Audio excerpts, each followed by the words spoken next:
Good morning everyone, I am Hallmark. And I am Babi. And we are here today to open our 2025 savings, and we have something po na mo ang mga pambasahon that is very financially related. So, first, ako na po yung mag-open sa akong 2025 savings. I've been doing this for 5 years now. So, kanina siya ang akong natigom atong 2025. Hopefully, it is the same or even higher sa ako ang last year savings.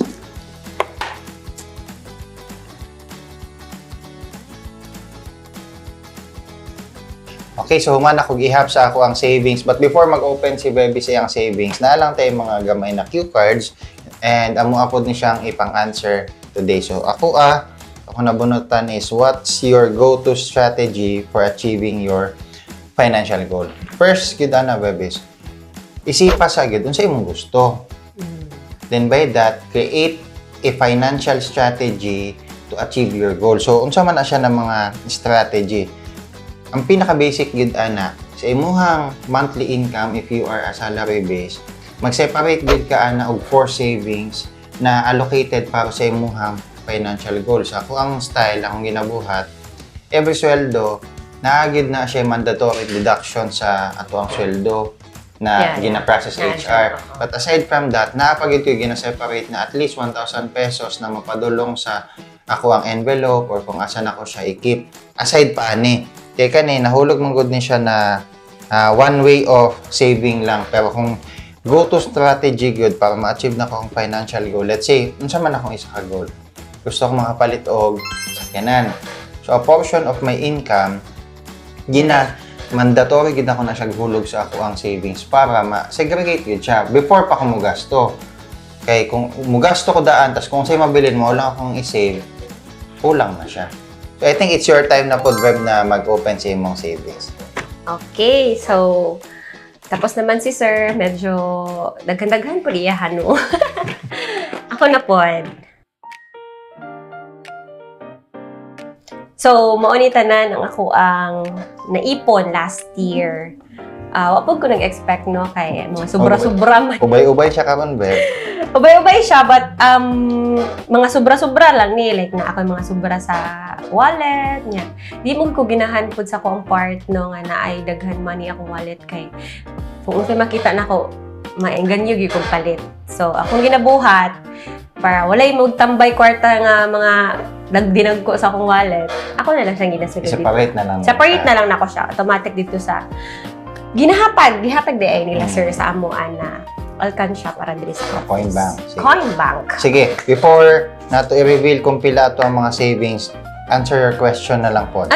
Naaday ko nabunutan diri ganina, which is, how did your parents influence your relationship with money? Sa ako apod no kay ibutang na lang nako kay kay mama kay papa manggod, si mama hawod mangita og pamaagi or kwarta income. Okay.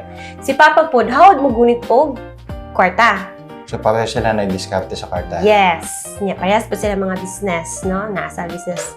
Tapos, when it comes to here, kanang ipon-ipon, akong papa Jude kay gabi Jude siya ka-amazing. Kanang maghulog-hulog, sir, kanang Kung sa may pamaagi niya? naa siya, di ba? Na magi-business. So, ang mga sobrang atag 20, kini 20 or G's, wala gina siya ginasulod na 5 pesos or peso. Asa man na niya ginabutang? Sa una mong god, naa siya alkansya nga kawayan. Nya, I don't know, anong gi-transfer niya kay paspas daw mapuno. So, yun, ana siya kahawod mag-ipon. So, unsa may asa man ginatigom sa imong papa di ay? Iyang kwarto manggod, kwarto nila mama, na ay something dingding na part nga, dingding siya nga, ang uban is semento, tapos na ay dingding diri, ang dili siya semento.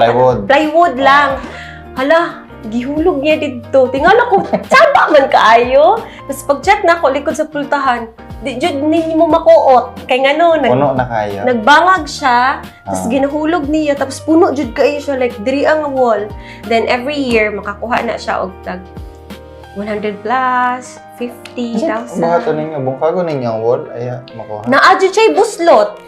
Buslutan ni Papa. Pero karon no, kanang syempre makita man ako si Papa kung unsa siya mag-save. Nagi na siya goal per minute. Mag-save na siya.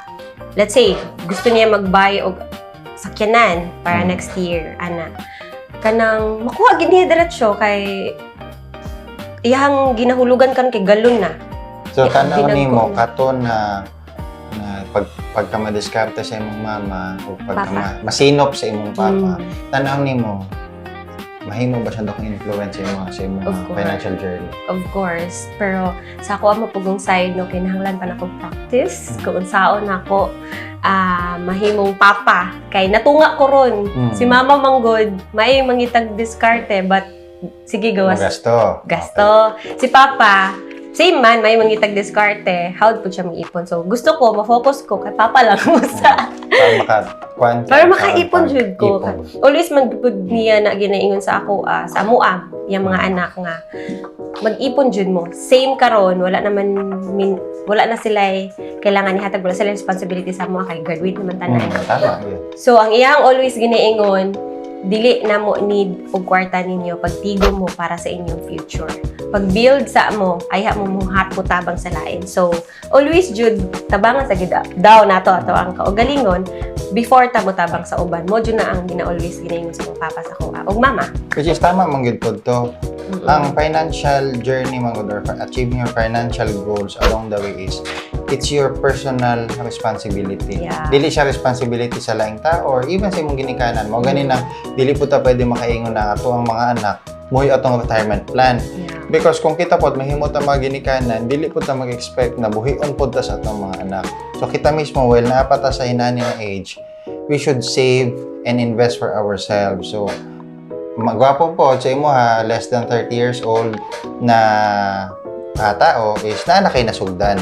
And sa ako apod na napod sa around 30s na, this is a good practice gyud na ipadayon gyud taman sa retirement. Dili man gud kinahanglan na kung kano sa kan retire ay pa ka mag-save. Dapat before ka nag-retire, you have already saved and invested on something. It's either on a material thing, on HMO, or insurances, or even money investment para po pag mo retire ka, sama sa naitabo sa imong mga parents, dili inalisod ang panginabuhi. Kina naman sila paniguman and dili ka makatigom kung wala kay disiplina because ang savings is dili na siya mahitabo overnight. It is a practice of discipline over time. Lisod jud kaayo. Kasi Yes, sa ako lisod jud kay more practice pa para sa ako kay lisod kayo look gamay kayong coins. Maglisod ko og ipon og coins kay wala ko na sanay og coins. So sa Sige. Hinani akong gusto. Okay lang, sige lang ba? So, katulad po damang gusto itudlo sa ato ang mga members na hopefully you can develop the habit of savings before anything else. Kay diha magsugod ang atong pagkamaayo o pagdumala sa atong financial goals. Okay, so I think nahuman nami og answer sa mga questions and nakaihap nami. So, this is now the time to reveal our savings. And as we counted, ang ako ang natigom lang. Sadly, sa ako ang coin bank for this year is only 3135. And for you, baby, is? Uy, na-proud ko. Naka 5,085 In ko. which big improvement sa imuhang Yes. last year because last year lang po 800. o around yes. 800 lang ang Oo. natigom niya. So kana siya ang mga gwapo na improvement. On my part, maybe na-divert magud na ko akong savings into other platforms like digital banking and other investments. So still, it's a good job for us and hopefully kamo po dato ang mga members is we can influence you to start saving on your own. So daghang ipagawa sa King MPC ng mga saving tips for you to learn. So that's it for today. Once again, I am Hallmark And I am Bebby. and this is our financial saving goal for 2025.